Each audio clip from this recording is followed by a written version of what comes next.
getting more political elitist, urban-centric, and rich people-centric, than taking it to the grassroots, to the marginalized people, for whom this rights really matter. And unless we take into account the life experience of those people and do not bring out any changes with the help of the Human Rights Action Plan, then our discourse will be limited again to the academic level. My worry at this point is that where the Charter itself, the SAARC body itself, is getting limited to formal diplomatic level, it is going beyond to the people across the region. That's the point. And for the first time, I think the South Asian University can be the reflection of the aspiration of the SAARC Charter. This can be taken one instance. And I think this institution should be taken as a seed and through which whole South Asian region should be allowed to grow. It may take time, but the seed must be allowed to grow, and we must put our energy and resources to get it grow. So this is my concern, because our South Asian population is heavily, this is the region where the world's largest poor population live, below $1 a day. So this is a worrying factor. And for me, when we talk about the poor people's experiences, then poverty means comprehensive violation of rights. Not to talk about our single right. If a person doesn't have a right to a better right to life, or if a person doesn't have a right to education or employment, then other rights also will be affected by that. If a person doesn't have employment, that means he or she doesn't get the income, and without the income, then he or she cannot maintain the family, or cannot give education, or health, or other rights, or other set of rights will be affected by way of affecting one. So the interrelationship of rights will have to be understood. I fully agree with Professor Gunasekaran when she said that the economic, social, cultural rights should be is justiciable. We had the occasion to decide some of the cases in my jurisdiction in Nepal, where very clearly said the rights are interrelated, it cannot be separated. I don't believe in the generation of rights. There is no generation of first generation, second generation, third generation. This is my personal view. Rights are rights, whether they are civil, political, or whether they are economic, social, cultural rights, or environmental or information, whatsoever the rights they are. But they are rights, and they have to be recognized at once, protected at once, and the benefit of those rights should be reaching out to the people who need it most. Unless that happens, then, again I say, then rights will be elitist, urban-centric. Very few people will be getting the benefit of those set of rights. So, whether we are talking about the universal declaration, the rights are not universally declared. They are meant for universal protection and enjoyment. The universal declaration of rights doesn't mean that they have been universally declared. Declaration is not enough. Rights are not meant for the declaration. They are meant for the enjoyment. And the enjoyment requires the ability to enjoy the rights. And when we talk about the poor people who in majority live in this part of the world, they don't have the ability to enjoy the rights. If they don't have the ability to enjoy the rights, what's the use of writing those rights in the Constitution? We may give a very glorious space to them in our Constitution, but they would not reach out to the people by themselves. That's a serious concern. Then what matters is that we have been thinking that economic, social, cultural rights are the declaratory rights. They need to be progressively implemented by the use of the scarce resources that may be available at the hand of the state. But the state has to be obliged to explain why they cannot spend the scarce resources for the realization of the economic, social, cultural rights. The right to budget is very important. We don't recognize budget as a right. But right to budget is also a very important right to be considered. Because the budget is not simply a matter to be spent at the hand of the finance ministry or the executive of the day. Budget should be equitably, reasonably spent on the realization of rights. These things we do not consider. My personal belief is that perhaps we did not have a dialogic relation between economics, polity, and the law. Economics and the law falling apart. They are sitting in different directions. They don't have a dialogue between themselves. And polity also is sitting apart. So this trinity of the elements, economics, polity, and the law, they need to speak together. That means it requires a political economic approach to the implement of the whole set of the economic, social, cultural rights, which is not happening so far. I do not know where you are now, but I may personally call upon the South Asian University to undertake some research how the political economy approach towards the implementation of the economic, social, cultural rights can be put in place. We need to bring the people together from different disciplines, from different organs of the state. They need to sit together, they need to talk to each other, and everyone has to be accountable. Professor Gunasekaran is right. It is not that only the states are responsible, even the non-state entities also are responsible. And within the state also, it is not that only the executive or the legislature have to be responsible, but the judiciary has to be responsible. You know, what many important ways the judiciary would have contributed that can be inquired into. I believe in the recent time, mainly I would like to pay tribute to the contribution of the Indian judiciary, particularly when she said about the Bhagwati court, that actually liberated the narrowness of the standard. And now we have a very broad-based PIL jurisdiction in our country. The Constitution formally recognized the PIL jurisdiction, and this jurisdiction has given us immense opportunity to decide upon many of the important issues of public importance. And the issues relating to the poverty and the people have been directly and indirectly have been touched upon by way of the judicial interventions. I would not say that judicial intervention have been robust in all senses. There could be problems with themselves. And more importantly, the implementation of the judicial orders also could be a very serious problem. And if the judicial orders would not be implemented, that could be a serious rule of law issue.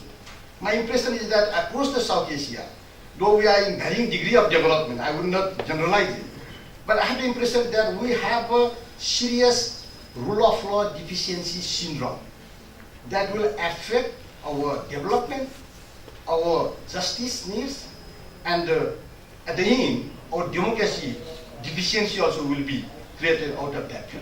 So these are very serious issues. So I'm not trying to be very legalistic now at this point of time. The contribution of the judiciary or the legal community can be appreciated. They have done their part in history or in appropriate occasions. But more importantly, what is important for now is that whether the people in general, the marginalized people, have the experience that they are benefited out of the human rights discourse that we are talking about.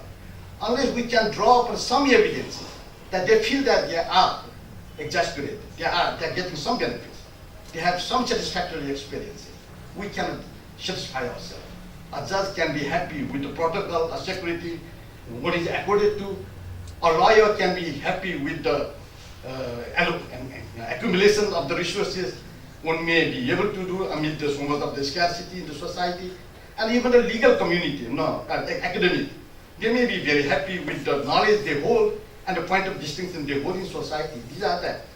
But are we entitled to that? My point here is that we as people need not be segregated. We need not be distinguished. Because we belong to the same human form. Why A and B should be differently treated?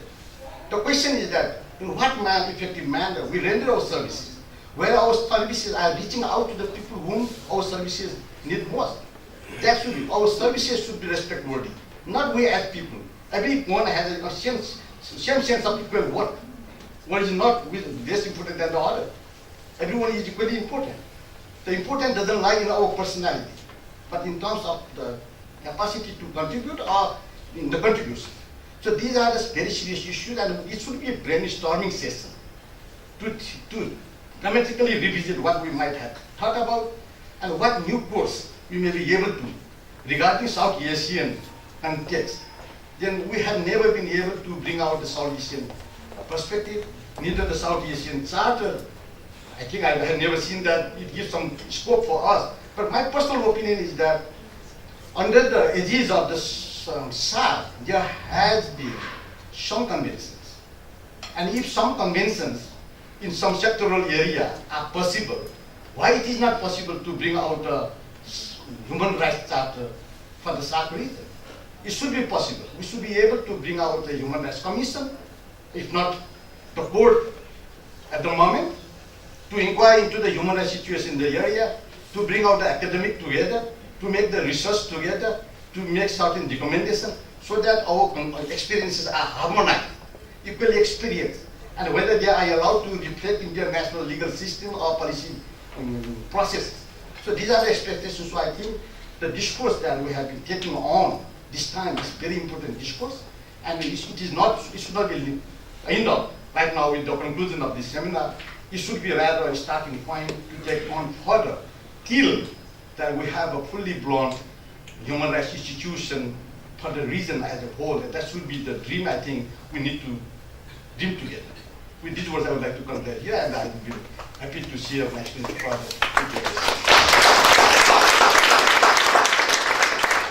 Thank you, Mr. Shrestha. I have the pleasure of having Dr. Hussain here, and I would request if she could, Madam, please make some remarks. Kindly, please.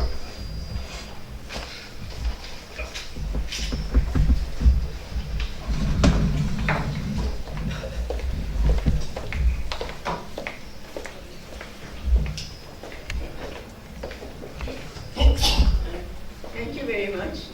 I'm afraid I feel a bit of an interloper here with so many eminent lawyers and other academics. I'm not a lawyer, and I'm not invited to speak otherwise. But anyway, we've heard a lot about the law and how the courts are interpreting the law to make it possible for us to realize our human rights and our rights within each country. But I think I'd like to give, there's also a different side of the picture, because I think very often what we get from lawyers and judges and so on, and some of them can be very conservative in fact, is beyond our comprehension, the comprehension of very ordinary citizens who don't seem to know what their rights are in any society, and leave alone their own rights. I mean, the international human rights are very far from their lives, particularly if you ask a woman who's being battered in a domestic situation by her husband, and she doesn't know that she has rights. So I think there is another side of the picture which I would like to very briefly talk about.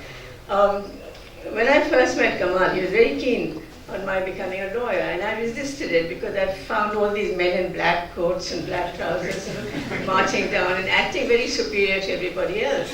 And I said to the ordinary person, I've studied history and I didn't know anything about the law, so I avoided it. Then about 25 years ago, I don't know why, but I got together with 8 other friends, and we started a human rights resource center. It was known as Ain Oshalish Kendra, which is Law and Mediation Center.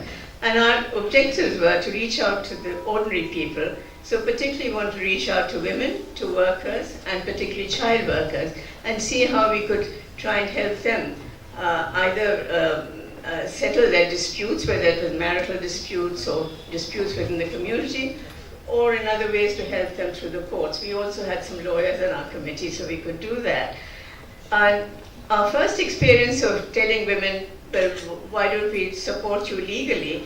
And they looked at us and said, oh, but lawyers take very high fees, and we don't understand what they tell us. We don't know what our rights are.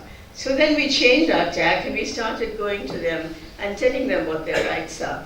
And then the women would come back to us and said, oh really, I can divorce my husband. I was told by somebody in the community that I couldn't do that, only he had the right to divorce me. So that is how I think law became more meaningful for people, when you go to them and tell them what it's all about, and then they can struggle for their own rights. So the other side of the picture I want to give just 2 brief examples. How it is very important to have citizens who are willing to be active, and it is through citizens' activism actually that I think our court system work more effectively, and they're able to give more progressive judgments which support people's rights. And the first instance I would talk about, it's more than an instance, it's an episode, is Kamal Hussain talked about the right to shelter. But the way it began, the way we took up the cases for right to shelter was, I remember in 1989, when a friend of ours telephoned us at the Human Rights Center, and they said, you know, the bulldozers trying to bulldoze these shacks, and the child who's been killed in this process. So we immediately got a whole band of young lawyers together, and they took up the case in court, and that was in 1989. And evictions haven't stopped since then. The last eviction is still on the cards, but progressively, each time they've tried to, the government executive powers have acted to evict these people and then convert the land to whatever profiteering motive they might have. We have stepped in, lawyers have stepped in with support from citizens, and while lawyers are arguing in court, the citizens are trying to provide other kinds of support.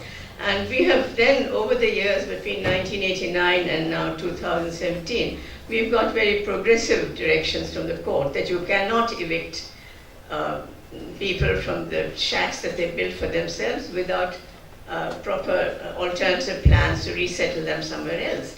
And I think this has helped not only the jurisprudence, but it's also helped ordinary women, ordinary men who are living in these shelters, who are in fact sustaining our middle class lives in cities like Dhaka and Delhi, to stay where they are. And in fact, then this is a way of recognizing the international human rights to shelter, which we've got in Istanbul and various other, through other social economic rights conventions.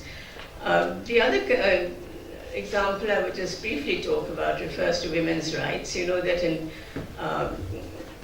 there is something in Islam called fatwa, which is really an opinion that people who are aware or very knowledgeable about Islam, only they give these fatwas. But in Bangladesh, and I think countries like Pakistan, there has been a sort of customary, traditional practice of imams or leaders, religious leaders, issuing fatwas, which prescribe very harsh penalties, both physical and such as whipping and lashing and so on and so forth, or social boycott, which is much worse for women.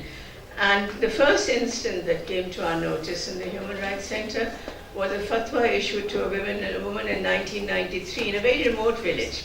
And the fatwa was issued by an imam, and he was supported by 8 other men who came with him in a very isolated place, and gave a fatwa saying the woman has to be penalized because she has sinned, because she was divorced and she's remarried. Not only was she penalized, but her second husband was penalized, and her parents were penalized. And at the tail end of it, one of these leaders came up to her and said, if I was you, I would be so ashamed I would kill myself. And she did but precisely that. She went home, ate rat poison, and she was dead. So this news came to the women's groups in different parts of the country, and we immediately sort of rose to the challenge. And while a lot of women then gathered around organizing protests and so on, that we don't want, this is not the law in Bangladesh, we cannot allow such illegal activities. On the other hand, the matter was taken up by lawyers in the courts. And after 7 years, the imam was convicted or sentenced. I think it was 7 years. But subsequently, after this incident, we began to hear about other similar incidents in different parts of Bangladesh, in villages mainly, all dealing to do with a domestic situation. A Hindu woman had married a Muslim man, or a Muslim woman had married a Hindu man, therefore she was given a fatwa and she had to be lashed, and several other reasons like that. And each time then, the women's movements became very active, women lawyers and others, and they started processing this in court. But at the same time, we also engaged in public campaign to build opinion, public opinion against this, and also to see that the woman who is being, on whom this punishment is being inflicted, that she should get some protection so that she doesn't end up committing suicide herself. And I think again, once between 1993 and now, we have again had very progressive judgments. The last judgment from the Supreme Court in 2014, said very clearly that fatwas which prescribe penalties are illegal. And this was issued even even after facing various sort of conflictual situation which was started by the religious leaders who had rallies on the street rallies and so on and so forth. But our judges, luckily for us, I think, luckily for the women's community and luckily for justice in Bangladesh, that they stepped out and said they made this whole process illegal. So I think just made these 2 points to say that, while we might get good judgments and good laws and so on, I think it's very important for citizens to be active and in order to promote and protect their lives. Thank you. Thank you, madam. Now,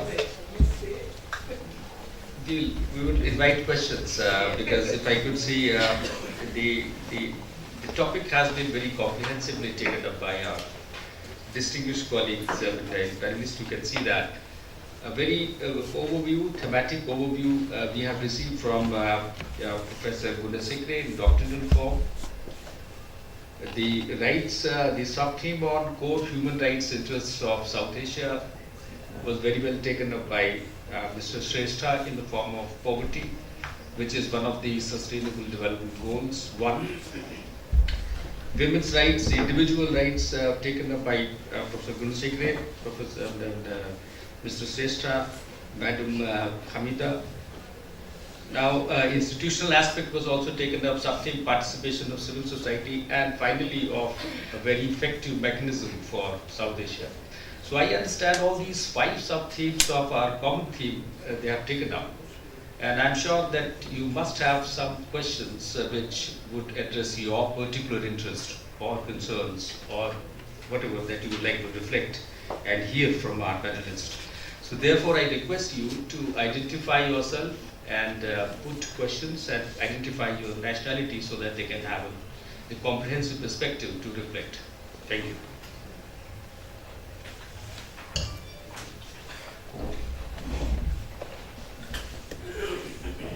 A very good afternoon to the esteemed panelists. My name is Shreya and I'm a first year LM student here at STAR and I'm from India. My question is to Professor Gunasekre ma'am. Ma'am, you talked about universality of human rights. So my question is, where would you locate the normativity of universality of human rights now in the South Asian region with respect to the objectives of SAARC Charter that relates to maintenance of peace and stability in this region through the strict adherence of the purposes of UN Charter?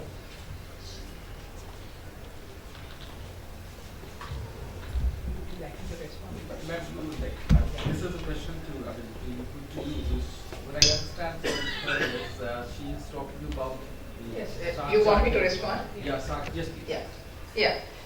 Well, I think the normative framework is very clearly established because you see SAARC is an organization which does not have a charter, so it's very much an issue of individual responses.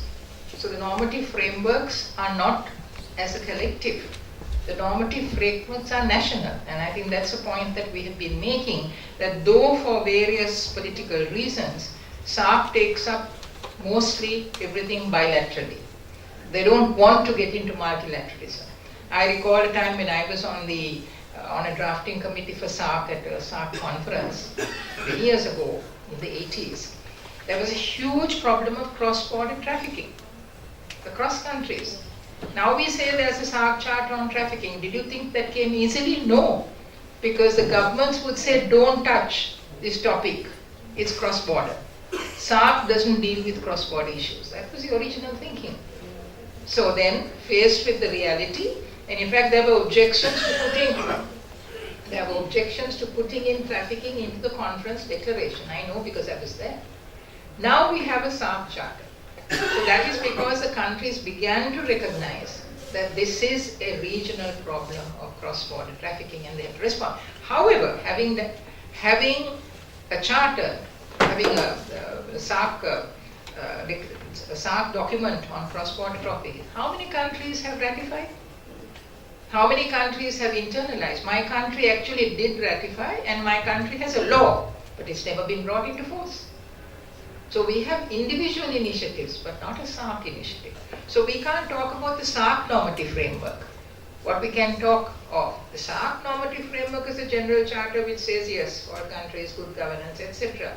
But the specificities of obligations are country specific, based on ratification of treaties, based on constitutions. And it is true that the constitutions bifurcate between directive principles which are not enforceable and enforceable fundamental rights. But that goes to our location in Western jurisprudence. When India drafted its constitution in 1948, there were still two covenants. It was pre-Vienna. So they also put that in. Non-justiciable directive principle, justiciable fundamental rights. But what happened was that the courts, Bhagavati Court initially, took the directive principles of state policy and said these are guidelines, but they must be connected to fundamental rights. And so they created the jurisprudence linking the two. Now we have gone further, because the country's commitments undertaken by treaties have set the normative frameworks. CRC requires indivisibility. Disabilities Convention, which has been ratified by India, many countries, sets a normative framework. So does the CEDAW. So now the normative framework is in Constitution, in treaties, ratified, and SARC all the countries of SARC have ratified CEDAW and CRC. So it's like a universal norm. All the norms are universal. And then in addition to that, we have the whole concept of customary international law. Today no country can justify torture, which is why the criticism of the US and all that has happened in response to terrorism. Because genocide and torture are part of what you call jus cogens, customary international law. Every country is bound by that. So I think Hamida's point about the fact that yes, lawyering limited, it is true that lawyering is limited. And it is true that lawyering alone won't realize rights. It has to happen with other communication plus activism. And indeed the power of the human rights movement has been carried on the shoulder of activists. It is activists joining with lawyers that carried the jurisprudence to the courts. So the people are necessary, NGOs are necessary, it's not only the lawyers. But having said that, we have to recognize, in fact I think, Hamida, all your examples, you kept coming back to the fact that it is the lawyers who did the job. You know, you were the activists, but it's the lawyers who did the job. And that is a reality, because if you have governance and normative structures, they have to be enforced in some way. And I want to leave you with an incident that we had in my country, where legal literacy is important, but legal literacy without the law creates aspirations without enforcement. So that's bad, because you teach them the law, women the law, they don't know what to do with it. In this instance, this woman came to us and said, I listened to your programs on legal literacy. You told me that under our law, I'm a war widow, and if I remarry, I lose my husband's pension. That's what you said. And you criticize the law. So what did I do? I went into a live-in relationship. I didn't marry. And I'm getting my husband's pension. Fine. Then what happened? Suddenly somebody came and put a petition, and the government said, you are married. You have got a child. So we can't give you your husband's pension. She said, I'm not married. I'm living with this man. I have a child. He's non-marital. The government said, no, you have a child, therefore you must be married. So what did she do? She came to the lawyers. She got pro bono advice, and they went to court, challenged, and said, this woman is not married. You have to give her pension. Either change the law and prevent remarriage being, because after all the pension is a pension, isn't it? It shouldn't depend on remarriage. This is the British original law with regard to widows and pensions. You have to have a